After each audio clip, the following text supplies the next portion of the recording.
There's white-owned stores in our black neighborhoods. 10 years ago, you were locking us up for the same thing. White people are making millions of dollars. They're taking that money out of our community and they're putting it in the white community. Tonight, the King 5 Facing Race team finds Washington's retail cannabis program shut out minority business owners. As PJ Randawa reports, 81% of marijuana retailers in the state are white, and black business owners are demanding change. You want to join me here? Won't you be seated, please, ladies and gentlemen? 1971. America's public enemy number one is drug abuse. The U.S. declared war. The battlefield, inner cities across the country.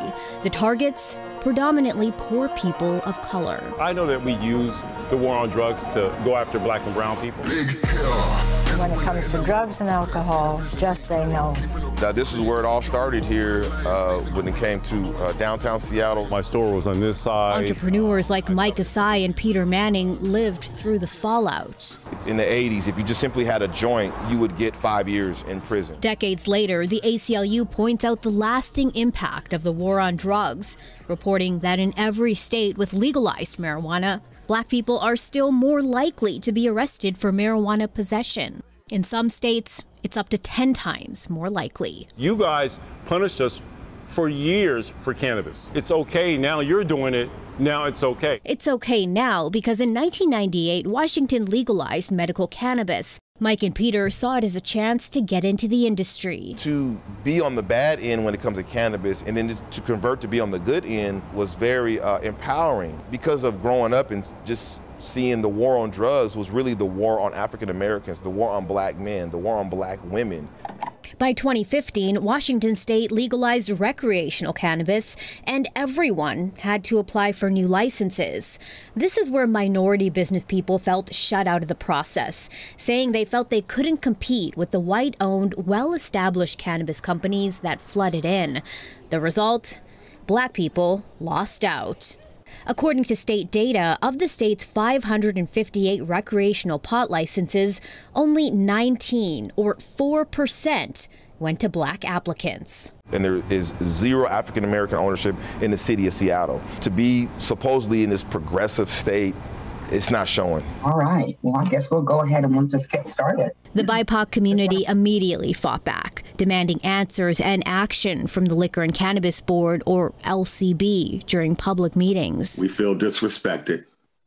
We're not listened to. Between 2016 and 2019, the state commissioned 2 independent reports to audit LCB's enforcement program and investigate allegations of discrimination from licensees. They had been accused of handing over $1 billion industry to white licensees, failing to provide educational resources for applicants, and giving out inconsistent interpretations of the law that left some candidates like Peter with rejected applications. Do you see why people of color feel like they just can't catch a break? Yes. I mean, even with this, what's the saying, a day late, dollar short? Ollie Garrett is an LCB board member. She's also on the state's newly formed Social Equity and Cannabis Task Force. So there are still no black-owned dispensaries in the city of Seattle. And this is after 2 years of this task force in place. Do you call that a failure? Yes. I would call that a failure, a missed opportunity. Could it have been done different in the beginning? Yes, but this was a new industry.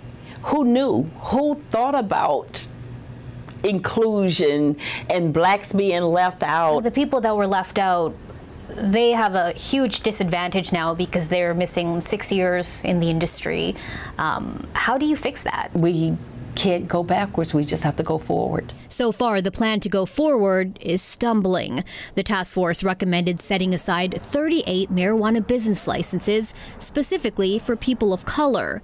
But state records show more than half of those licenses are in areas where pot sales are currently banned, essentially making them useless. So what are you giving me? A license that says that I have the right to sell cannabis, but I can't sell cannabis because I can't open up in this location because it's banned? How's that equity? Do you understand why some of the people in this realm feel like these are leftovers? They're being given scraps that they can't use. Right now, the LCB cannot move license out of the areas that they're in or create new license without legislation. Garrett says the LCB will request that legislation in the upcoming session. So it'll mean a tremendous amount to me and my family get back to what we lost. We lost out on generational wealth. Until that happens, these men want the public to be more conscious about where the money they spend on cannabis really ends up. There's white-owned stores in our black neighborhoods. 10 years ago, you were locking us up for the same thing.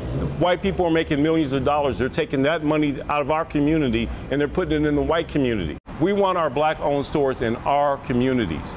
Seattle, our communities, period. Another recommendation of the task force, giving licensing priority to people like Mike and Peter, who used to own medical dispensaries. Now, the task force will submit its final recommendations and report to the legislature and governor on December 9th. For Facing Race, I'm PJ Randhawa.